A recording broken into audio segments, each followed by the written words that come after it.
Be warned, you are no match for me. Alright guys, welcome back to another video. First, let me start off with the most disappointing part of this figure, which I don't think everybody's going to see for their own figure. I hope not, but you can clearly see it right there. He's got a little brown on his white toe. That's not cool. I can easily fix that, which I plan to, but I really shouldn't have to, am I right?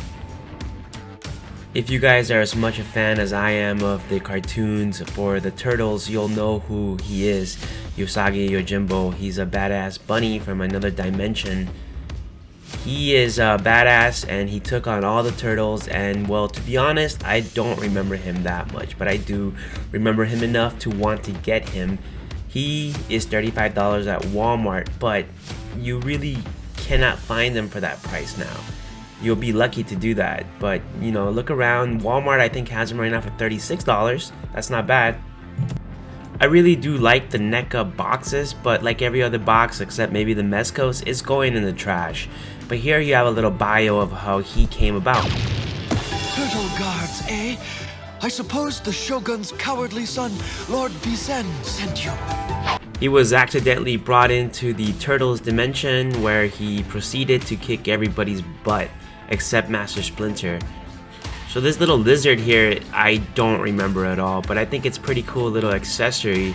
And he obviously comes with a bunch of instruments of death here.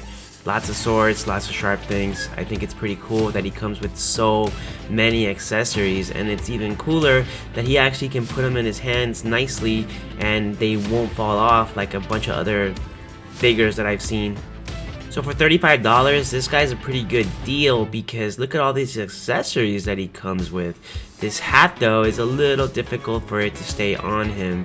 It's really just for posing him and then putting it on ever so slightly so that it doesn't fall off, but it looks pretty nice. I mean, look at that little paint job they got there.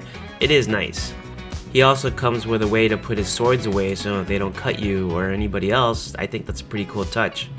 Yet another accessory here, he's got his black coat. It looks a little baggy, but I can dig it because it gives me more opportunities for photos with this guy. His belt though is made out of plastic, not soft goods like his coat, but it looks really nice. It looks like a cartoon, I think. It's got some detail on it and some nice paint work. This is his first head sculpt, which I can see a lot of uses for. You know, staring down his enemies. I think it looks pretty good. The detail on his face, you can see the fur. This is his second head sculpt, and it can go up about that high safely, which is pretty impressive. I think you can get some shots of him looking up. This is him looking down.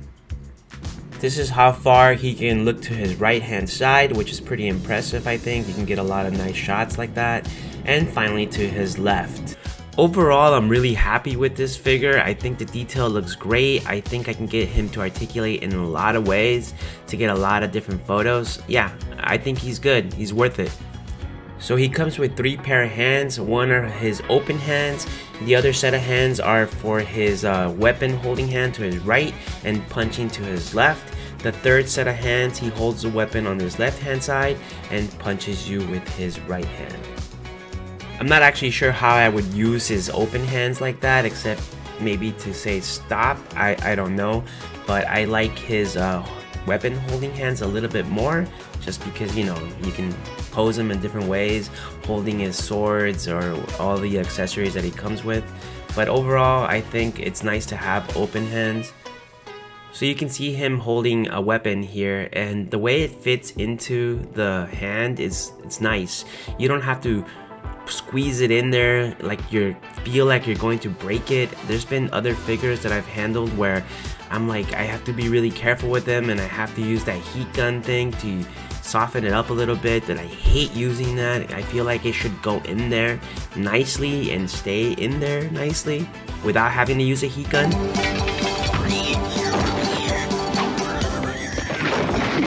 This is another one of his weapons that he also holds really nicely.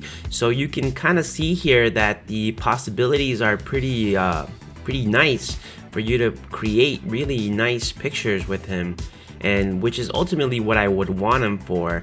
I can't wait to have photo shoots with him and have him beat up the turtles or somebody else that you would never expect him to interact with. I mean, who else could he be? Let's see. How about Spawn? I keep going back to Spawn. Or how about Baxter Stockman? Or how about RoboCop?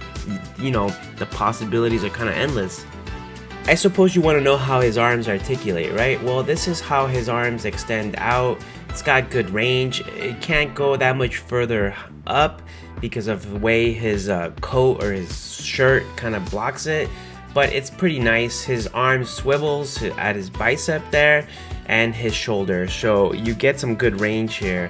His elbow bend is pretty good. It's not like the best. It's got 90 degrees, but it works. You can get a lot of good photos with him that way. So yeah, he's not the best articulated figure, but I think he'll do the job. I am a little surprised to see that maybe he's not a little bit more flexible than this. I mean, he's like a ninja rabbit, right?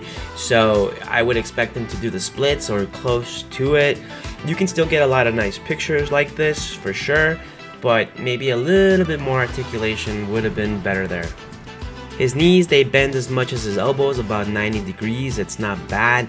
You can see a little paint, mispaint right there on his leg.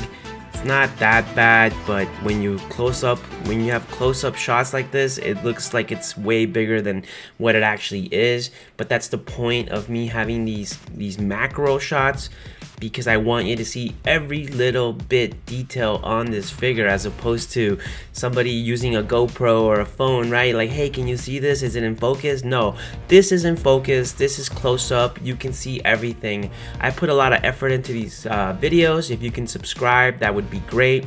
Here he is stacked up against the Marvel Legends Ghost Rider and a Marvel Select Magneto. I think he kind of scales well enough. I'm not sure how tall a bunny is supposed to be, but I think this works. Here he is next to another Neca turtle. This is more like the movie Neca version, so I think that scales pretty well too, actually. And here he is next to a McFarlane 7-inch figure.